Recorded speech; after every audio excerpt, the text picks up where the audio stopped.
Ang laki na ng pinagbago ng Manila Bay. Unang nagkaroon dito ng Dolomite Beach, nalala nyo to, talagang naging trending at patok na pasyalan nung unang opening nito. Ito yung dating puno ng mga basura. Hindi mo akalain na maging tourist attraction siya. Hanggang ngayon, nami-maintain pa rin yung kalinisan. Tapos dito naman sa area ng Pasay, nagkaroon na rin ng reclamation project. So ito po yung sa harap ng SM by the Bay. Unang gawa dito, tinampakan yung harap formation. So mapapansin mo na may nabuo ng malaking bahagi ng lupa, landmass, dito sa labas ng dating shoreline. So patuloy yan hanggang ilang taon na nakalipas, umabot na dito hanggang dulo. Diba? Ang laki na. So para na siyang mala isla. So ito po yung bagong project dito ng SM by the Bay. So kung ano to, 'di ba? Unang bukas ng SM MOA, matagal na 'yan. More than 10 years na at ngayon magkakaroon na ito ng expansion. So dito may pakita ko sa inyo itong natambak na simula SM by the Bay hanggang dito sa dulo. So papasyal din tayo ng Manila Bay dito, sasakay ng Cruise by the Bay hanggang dun sa may Okada. So ito din yung update natin dito sa reclamation project. So meron palang kwan dito ngayon guys. Tingnan mo yung tinambak nila ngayon. No? Pinong-pino na. So ito naka-straight na yung natambak nila dito. Naka-parallel lang siya sa SM by the Bay. Oh. Diba? Ayan. So far, puro patag lang ginagawa nila dito. Wala pa yung pagtatambak ulit. Nung unang reclamation, dito unang ginawa nito, tambak talaga. Pinakaharap ng SM by the Bay.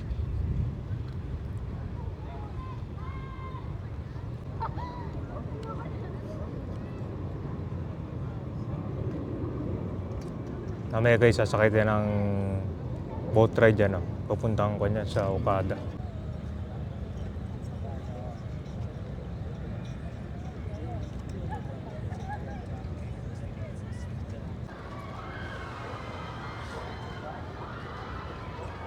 Yan, oh. Ha? Ay, nasusuka ako dyan. Ay, naku po, wag mo yung barko na ganon, swing-swing. Yan, oh. Tik na ako sumuka dyan.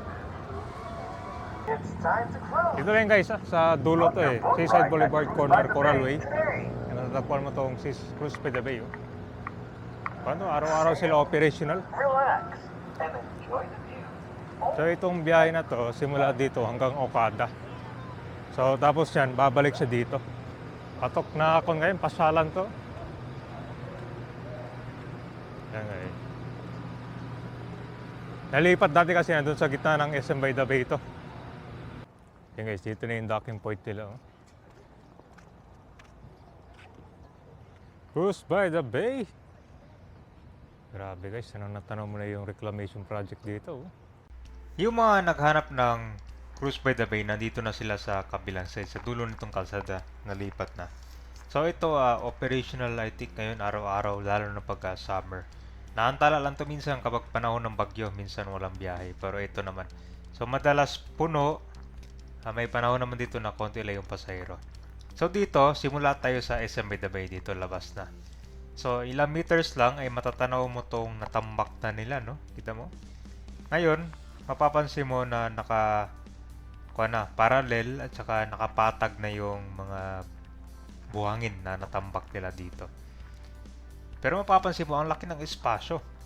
So hindi pala to totally makadikit talaga sa shoreline, no, itong SM by the Bay. May malaking space siya dito. Na ang sabi daw, para magkakaroon yata ng tulay, no, para makakonect papunta dito. Yan, ito na yung tinambak ko. Kita mo, nakapatag na siya. Oh.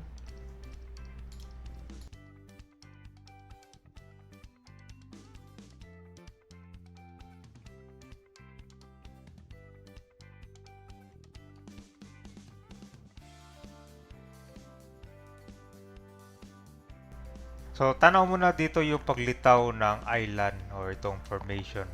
Nabuo na ng malaking bahagi ng lupa, landmass, sa labas ng dating shoreline.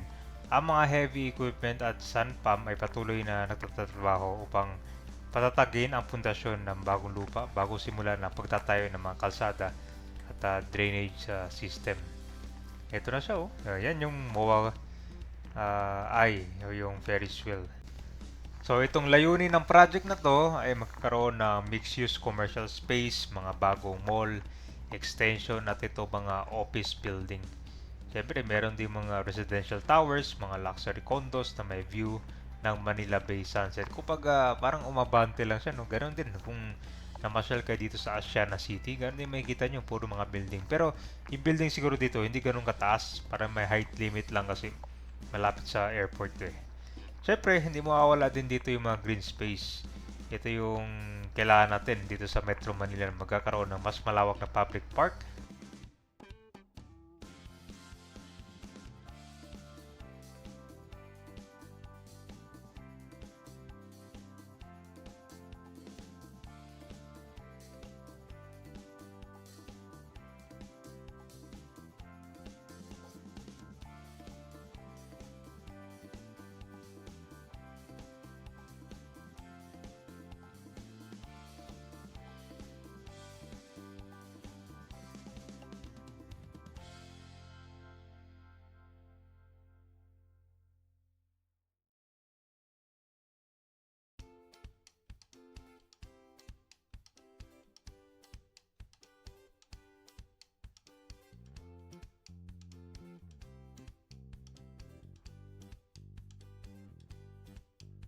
Ito yung ruta ng Cruise by the Bay hanggang dito sa harap ng Okada, Manila. Tapos na rin pala itong bagong building na ginawa, oh, sa tabi ng Okada. Malamang residential condo na naman to. Ang dami na. Ito yung luxury hotel ay na casino ang Okada, Manila. Sa Okada, Manila, ito daw yung pinakamalaking integrated resort and casino. So matatagpuan siya dito sa Entertainment City sa Parañaque, malapit sa SM Mall of Asia at Manila Bay. So isa sa mga attraction dyan ay itong fountain. Napakalaki ng fountain show dyan. Pinakasikat na attraction dito. Yung katabi ng Okada, ito yung mga residential resort.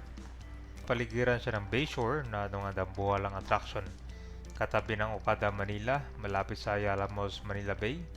Westside City Integrated Resort. Ito yung bagong casino at hotel complex. May mga ilang benepisyo din sa reclamation project dito sa Manila Bay. Una, benepisyo sa ekonomiya. Bagong business hub.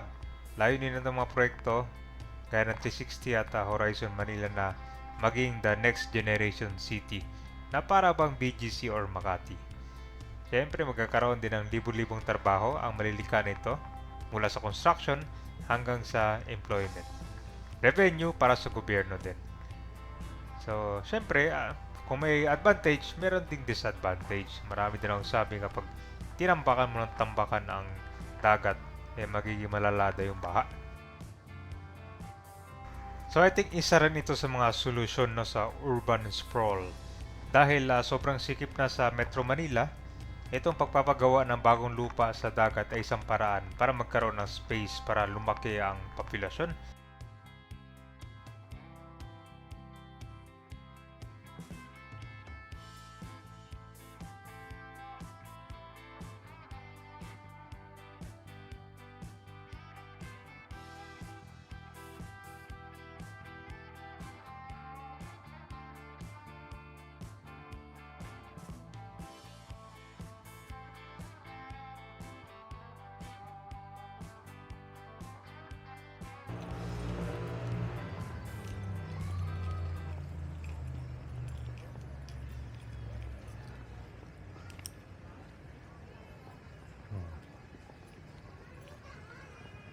Hindi natin pagbabago dito. Ang ganda na rin pala, no? Oh?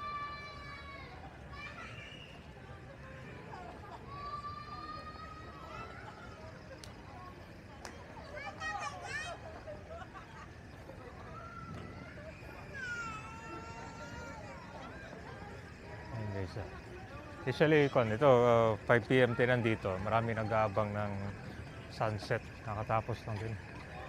Natatanaw po naman. Pero dito sa harap lang talaga yung tinambak nila, no? guys. Nagsama rin.